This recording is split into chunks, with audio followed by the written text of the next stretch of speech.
It is time to talk about Andor.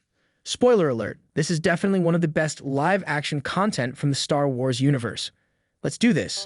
Welcome to the entertainment world by Papa Buffy.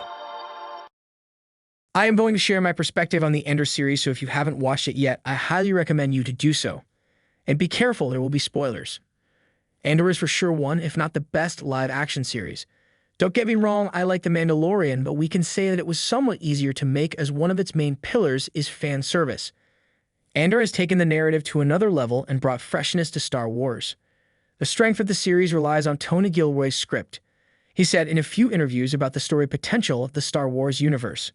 The initial reaction of many fans was some kind of strangeness about the detachment of the Skywalker saga and the mythology we were used to.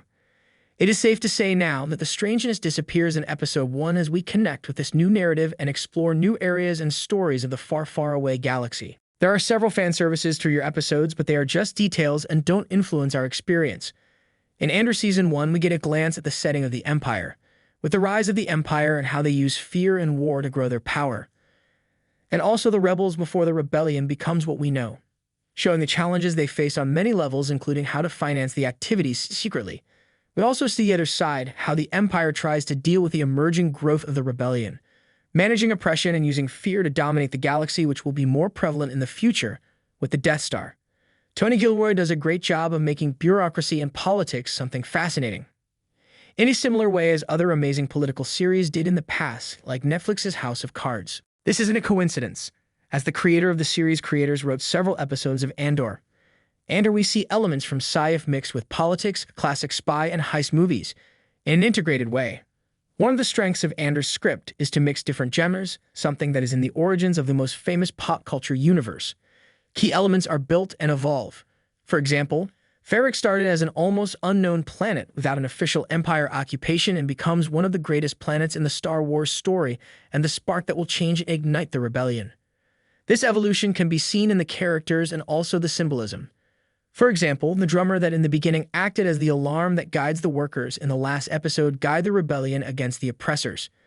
Another amazing journey was Fiona Shane's character, which makes me think that her importance was the reason why the series was called Andor and not Cassian Andor. Marvel's final act personifies the indignation of the people against the fascism that is installed on their planet, and her final speech through a hologram was the spark that will change the fight against the Empire.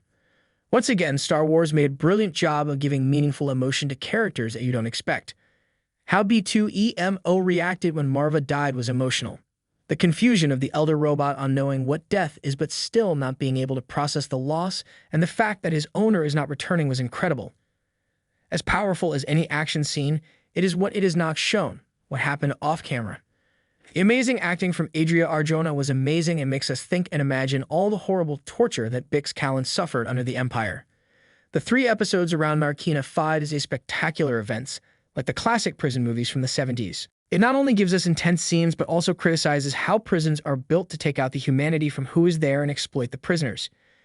Andy Serkis' character story is the most tragic of them all because he decided to follow all the rules, reinforcing discipline.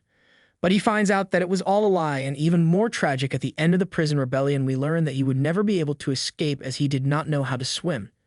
The post-credit scene is the culmination of the tragedy, as we learn that the prisoners were building parts for the Death Star beam, which will be key for the Empire to intensify the oppression throughout the galaxy and also will lead to Cassian's death in Rogue One.